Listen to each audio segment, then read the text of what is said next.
Bonjour à vous et bienvenue dans ce tirage du mardi 28 octobre 2025. Comme d'habitude, je vais aller voir les énergies de la journée et puis quelques conseils pour traverser tout ça au mieux. Avant ça, s'il vous plaît, si vous souhaitez soutenir la chaîne et m'aider à la développer, eh bien pensez au petit pouce, au partage de la vidéo pour celles et ceux que ça pourrait intéresser autour de vous, les commentaires, même si c'est pour me faire un petit coucou, je vous répondrai, ça me fait toujours très plaisir. Et puis abonnez-vous à la chaîne s'il vous plaît si ce n'est pas déjà fait. Regardons la première carte du jour. Nous avons cette carte ici avec du Sagittaire, du Capricorne. Le côté Sagittaire renvoie à tout ce qui est de l'ordre de la connaissance, de la sagesse, de la religion, pourquoi pas, de la spiritualité. Et puis le Capricorne renvoie directement au quotidien, au fait aussi d'être assez minutieux, méticuleux, responsable. Là, cette carte nous parle clairement du fait de confesser, de se confesser. Est-ce que on a l'impression, moi j'ai de la culpabilité, donc est-ce qu'on se sent coupable de quelque chose? On peut aussi nous parler du fait de se confier, dire ce qu'on a sur le cœur, dire ce qu'on n'arrive pas à faire peut-être. Ça me fait aussi pas mal penser à la semaine dernière. On avait des tirages qui nous parlaient d'exprimer beaucoup ce qu'on ressent, d'exprimer ses émotions, que ce soit à quelqu'un en particulier ou à soi-même à travers une introspection. Et là, potentiellement, que ça donne ses fruits, que ça porte ses fruits, qu'on réussit un peu plus à savoir d'où vient un mal-être ou d'où vient un problème et qu'on nous parle encore du fait de l'exprimer. J'irai voir bien sûr l'interprétation dans le livret. Ici, nous avons les amoureux. On peut avoir une décision à prendre par rapport à tout ça, une décision importante à prendre en ce moment. J'ai le mot aussi posture. Donc, est-ce qu'il y a une posture à trouver en lien avec un sujet euh, qui est compliqué, je le ressens, et puis aussi où il y a une forme de dilemme, de confusion. Comment est-ce que je me positionne là-dedans? Quelle décision je prends? Est-ce que j'écoute la tête? Est-ce que j'écoute le cœur? Il y a une idée de flou et de doute par rapport à tout ça. Je remets la luminosité correcte.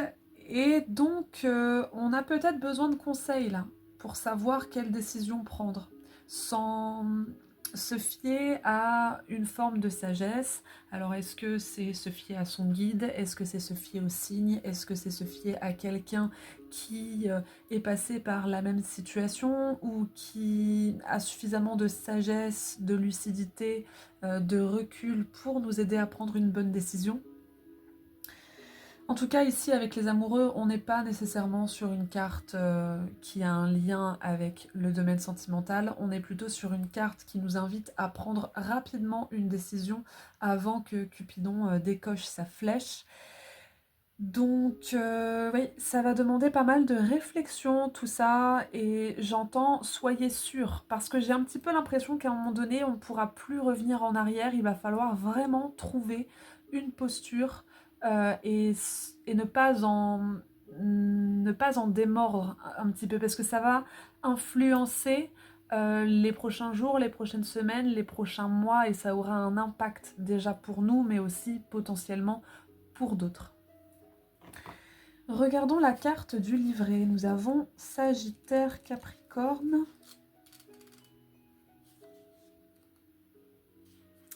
Donc, la confession. Le premier paragraphe, je le répète à chaque fois, mais c'est au cas où des personnes ne connaîtraient pas ces tirages. La première carte nous parle du problème ou du sujet que le tirage aborde aujourd'hui. Ensuite, en deuxième paragraphe, nous avons la recherche de solutions, donc comment mener tout ça au mieux, gérer les choses au mieux et puis se dépatouiller du problème en question, s'il y en a un. Et puis en troisième paragraphe, nous avons le bout du chemin avec la compréhension, l'étape finale et où est-ce qu'on en est quand on réussit à traverser tout ça au mieux. Avec le problème. Ton âme porte un fardeau que tu aurais dû transformer en un aveu. Il te faudra faire une confession. mais tu es convaincu que cet aveu te diminuera. C'est vrai, car les autres découvriront ainsi que tu as moins de discernement que tu voudrais leur faire croire. Donc on est peut-être sur le fait d'admettre ses torts, d'admettre ses fautes, de dire qu'on n'est pas nécessairement en train de prendre le meilleur des chemins, mais qu'on souhaite s'améliorer. On a le fait de se rendre compte que dans le système d'une relation, dans le système, je sais pas moi, d'un projet, on n'a pas toujours fait les choses au mieux, mais rien que le fait de l'avouer, de le voir, d'en parler, d'en discuter, sans se flageller, sans se diminuer, sans... voilà. Ça, c'est déjà le point de départ d'une amélioration. Et ça va vous permettre de trouver manifestement une posture. Ça va permettre aux autres aussi de se positionner.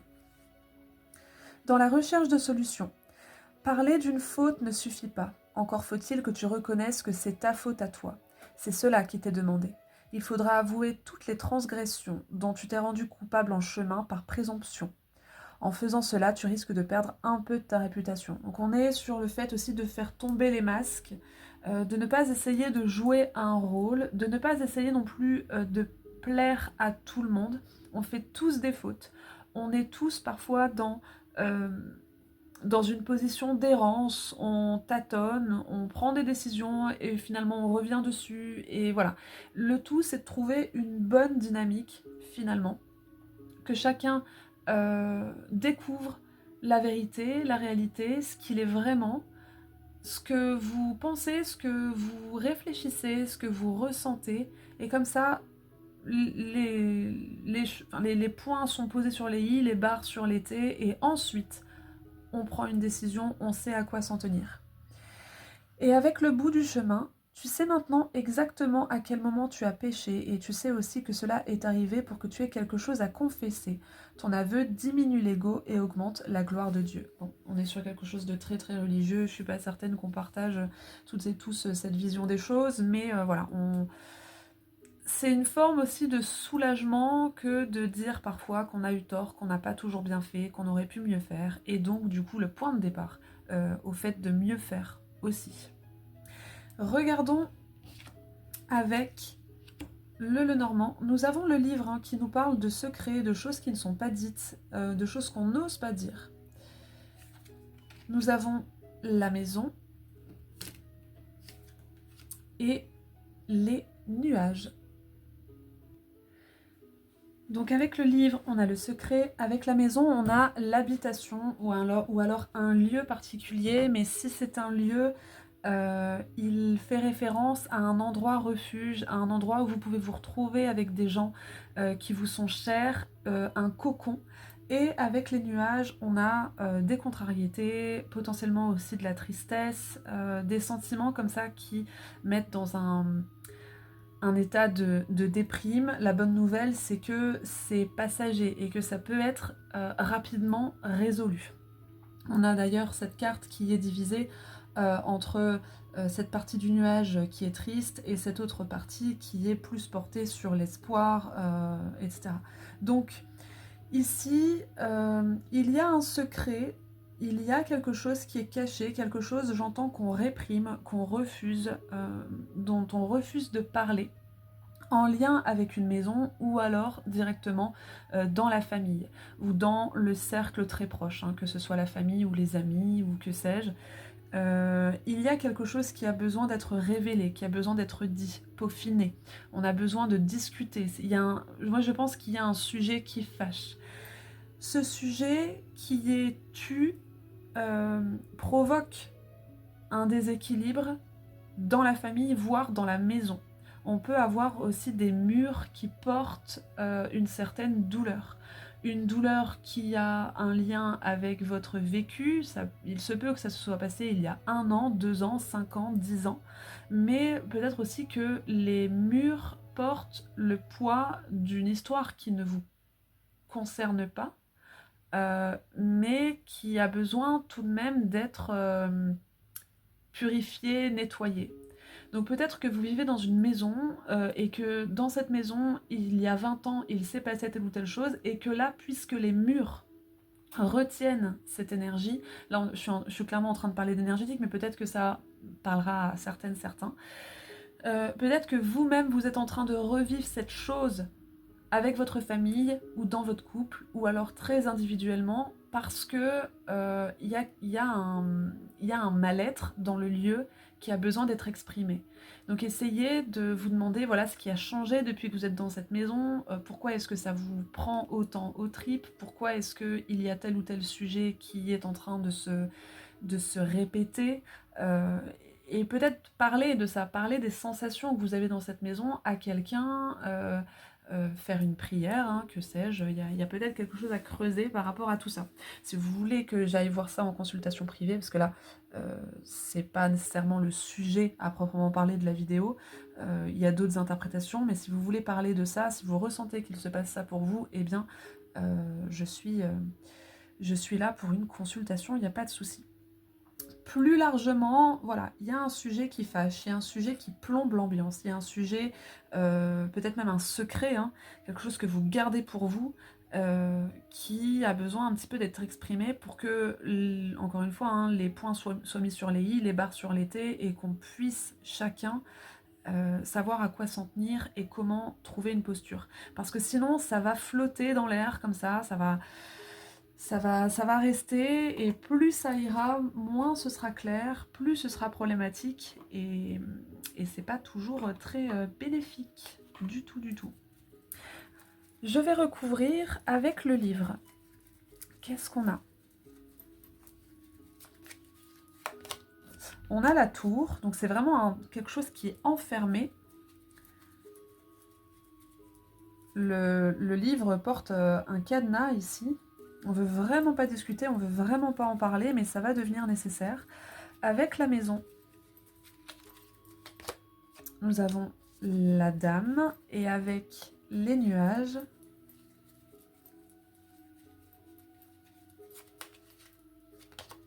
nous avons le renard. Donc ça commence à devenir sournois, ça commence à devenir toxique. Et c'est comme si aussi on cherchait des stratagèmes pour ne pas avoir à évoquer le sujet, pour ne pas avoir à en parler, pour garder le mystère, le secret, etc. Mais c'est vraiment pas la bonne attitude, c'est vraiment pas la meilleure des façons. En tout cas, ce tirage vous parle, hein. Là, il se peut qu'il y ait, hein, pourquoi pas, des histoires de triangulaires ou des choses comme ça. Ne gardez pas ça pour vous si vous vous sentez concerné. Euh, et c'est pas nécessaire, hein, la triangulaire, je veux pas vous faire peur, hein.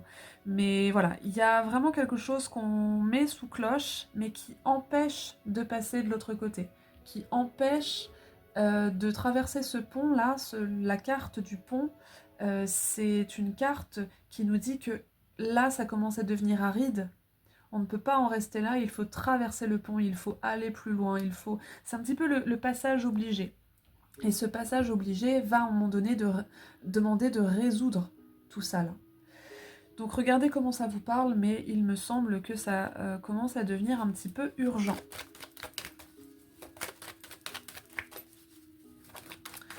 Donc voilà, hein, avouer une faute, parler de ce qu'on ressent, parler de peut-être même de choses du passé, hein, qui restent, dévoiler un secret, parce que tout ça commence à peser trop lourd.